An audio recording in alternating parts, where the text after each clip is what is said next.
Hi everyone, welcome back. I'm Andre, your booktuber and bookworm, and today we have another book review. This is actually for a book I've read a bit ago, but I definitely wanted to chat about it because I think it's so good and I think more people should read it. And that book is The Priory of the Orange Tree by Samantha Shannon. Before we jump into it, if you're new, subscribe, like the content. Let's keep the community growing and having more of these wyverns and worms and dragons around so that we can comment on books and pile hordes of books. So let's jump into the review first. So like I said, The Priory of the Orange Tree is published by Samantha Shannon. This is not her debut novel. She has published another series before, but this one kind of threw her into the spotlight because it got quite famous, especially amongst TikTok. This book was published in 2019, just before COVID, and I actually think COVID harmed a bit the general fame of this book, but eventually kind of caught on because if the book is good, it will be good and people will pay attention to it. And so it actually ended up gaining its fame after or towards the end of the COVID era. It was also nominated for the Goodreads Choice Awards in 2019. Didn't win that year, however, being nominated is quite a good achievement. This is an epic fantasy book, so I hadn't said it, but from this cover and from the original cover, you probably guessed that it is a fantasy, it has dragons, and so yeah, it's in this epic fantasy subgenre. So far, there is only one book, which is this one, but there's also a prequel, which is this blue one here. These are both broken binding editions. The prequel is called A Day of Fallen Night, and the actual book, The Priory of the Orange Tree, is the first of the series that is called Roots of Chaos. So far, this is the only one. There are rumors that there can be more, but this book was written as a standalone. So you can actually read this book only and be happy with it. The story is self-contained and it's actually quite good. So I totally recommend you do that. And then if you feel like you enjoy the world, you can go and read the prequel and wait for more books. But if you don't, then you can just settle with that. On Goodreads, this book has over 206,000 ratings. I told you it was famous. And the score it has is a 4.2 out of 5, which is also quite high. And will that match my opinion? You know already that I'm speaking quite well about this book, so let's see. For the curious ones, this is the broken binding edition that I got. It's not from their subscription. This was just a special edition that they did and that they sold aside from the subscription. It has this beautiful naked hardcover, as you can see, full of details and with the dragons. It has a quote, which I read in the short recently, and then the continuation of the art. These are the sprayed edges, which you can see the dragon in the middle. It's really, really beautiful. It doesn't have, or has this art in the center, in the end pages, I mean, which is also quite good, but it's not as that standard that we expect from the broken binding with like art that looks like it belongs to a museum. But still, this is really, really good.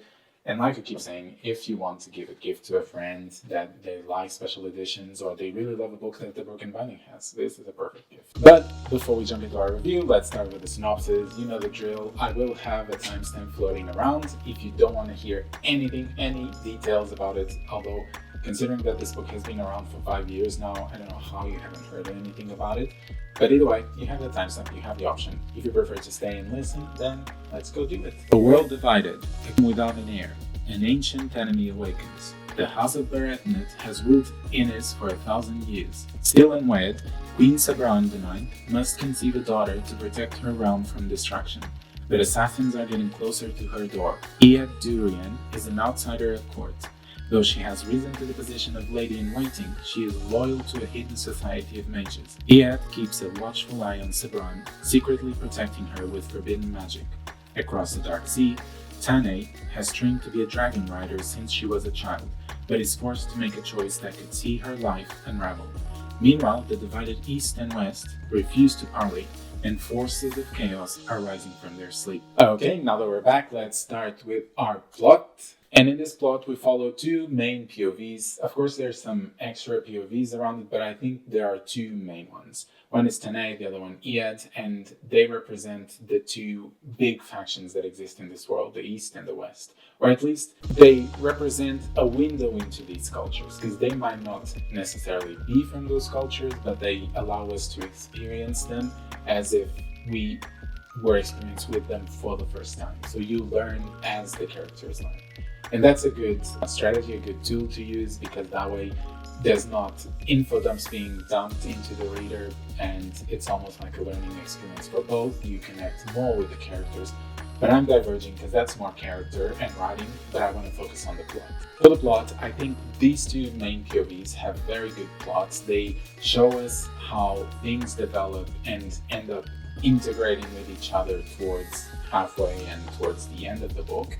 And I think that even though sometimes it was a bit predictable because I could see certain things coming and they would happen, it was still enjoyable enough that I didn't think that predictability hurt it.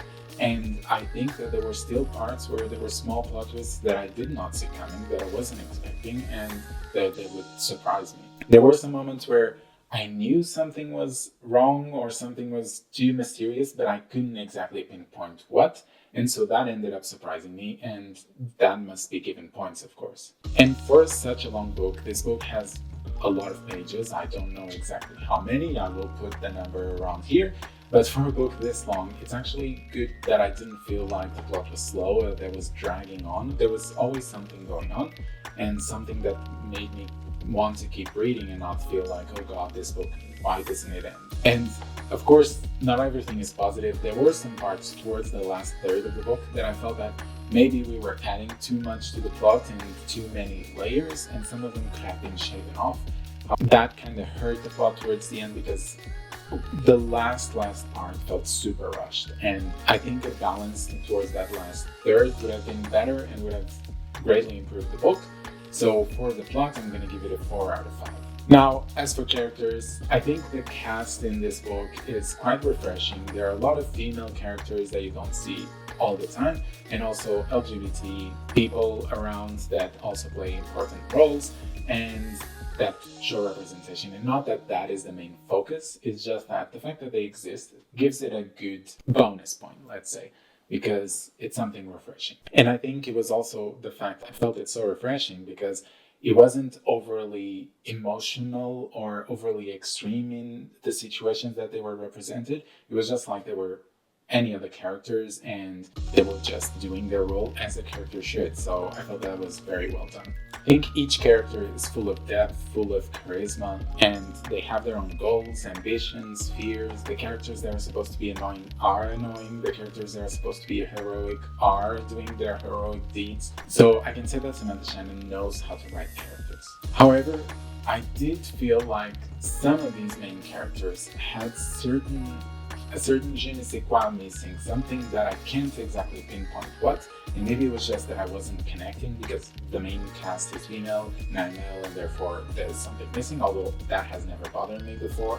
But I don't know exactly what it was that just didn't exactly let me connect fully with some of them. There were others that were great, but yeah, a couple of them, and I don't want to say which one so I don't spoil because those are involved in important parts of the book. So either way, for me, characters is a 4 out of 5, being almost a 5. There's just this thing that I can't exactly pinpoint what's telling me that it can't be a 5. Now for the jewel of the book, which is world building. I think Samantha Shannon did an incredible job in this section of the book, in this category. We basically have two big areas, the East and the West. And yes, they are heavily influenced in our cultures from the West and the East, of course, respectively. However, I think the author was able to inject so much originality into it, while also keeping the familiarity in the world, in the way like the European medieval part and the Asian part are quite heavily influenced but also original, and so there was this mixture that balanced really well for the reader.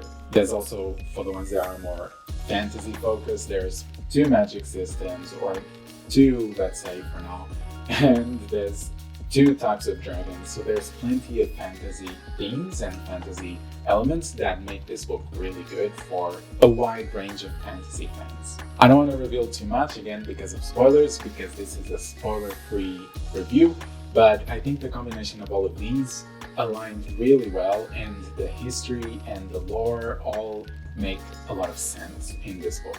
And I think it was really smart from Samantha Shannon to give hints throughout the book about parts of the world that eventually were actually critical elements for the plot towards the end that I did not see coming. And I think that on the reread, if I ever reread this book, I would actually be able to pinpoint those more easily, and the foreshadowing would bring me a lot more enjoyment because I would be able to see it before it actually happened. So for this category, it's going to be a 5 out of 5. What about writing style? I must admit, it took me a bit to get this book started. I actually started the book twice because the first time I read around 20-30 pages, and then I just kind of put it aside because it wasn't grabbing me.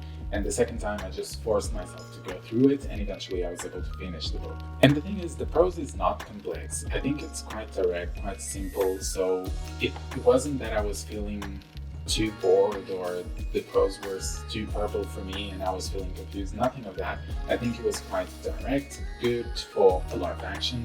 Not that a lot of action happens at the start, and maybe that was the reason why, I don't know. But the fact that it has a good type of writing and that pacing for the first 2/3 of the book is quite good, it allows the reader to read it at a constant pace. And considering again that this book is big, you want that constant pacing to not slow down and eventually come to a stop. You want to, it's like a marathon, you gotta just keep going. But then again, the last third, that's when I think the problems with writing style came up, and especially pacing, because I felt the pacing was becoming a bit irregular in the sense that we were still adding stuff to the plot, but then towards the end, everything was happening super fast. And so we kind of were a bit thrown around and left a bit like, oof, here you go, towards the end, that's done. But aside from that, I think the writing style was quite good. So I would actually have rather not have taken or not have added so many plot elements to then be able to extend that last part a bit more so that I could fully enjoy that last battle and last consequences of everything, and then come to an end more slowly, and so that I could breathe and be like, okay, this is done. Yeah, the full writing style, it's still a 4 out of 5, which is quite good, and I think it's very, very strong. And finally, enjoyment.